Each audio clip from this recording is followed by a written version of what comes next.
The man behind the Mataura Museum makeover says the result is not your typical cottage decked out in pioneer chattels telling the Pākehā story.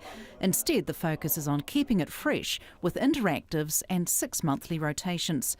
Mataura's history is steeped in industry, and there's a room dedicated to enterprise of the area. We've taken major themes, as you'd expect, of the freezing works, the paper mill, coal, and then the smaller support industries around those biggies. The interactives for this room, I went to the Film Archive in Wellington, and they had archival footage of the Mataura works at work in the 1930s.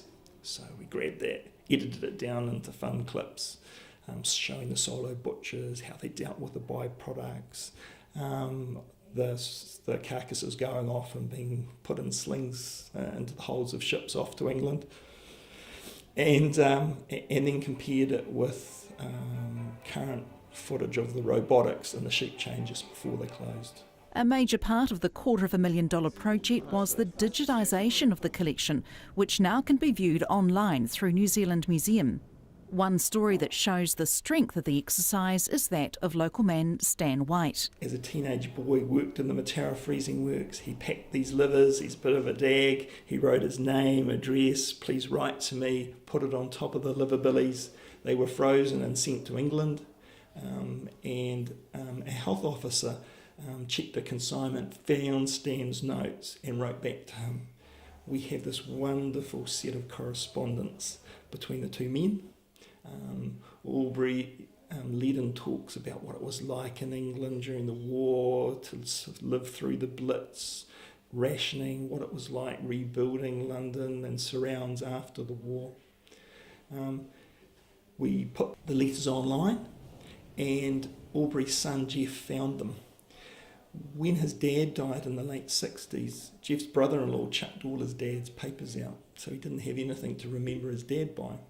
So when he found these really personal and eloquent letters, it was so moving for him. And so much so that he came out to New Zealand to meet Stan and complete that wonderful circle. So for us, it was a real validation of the digitisation project that we've done. Local figures give first-person accounts of the historical connections with the township, bringing a sense of life to the museum. We've invited 12 locals to share their connection with Mataura and basically share their Mataura story. And we've tried to choose people that are representative of the sector. You've also got an old-style wall-hung telephone that you've incorporated an iPod into, which again is another rotational story. Yeah, and there's a plinth in the middle of the room and the two link. So just mixing up the storytelling technique. And the great thing again is if you can get a first-person account of why an item or an object is important to someone, it's just got that certain je ne sais quoi.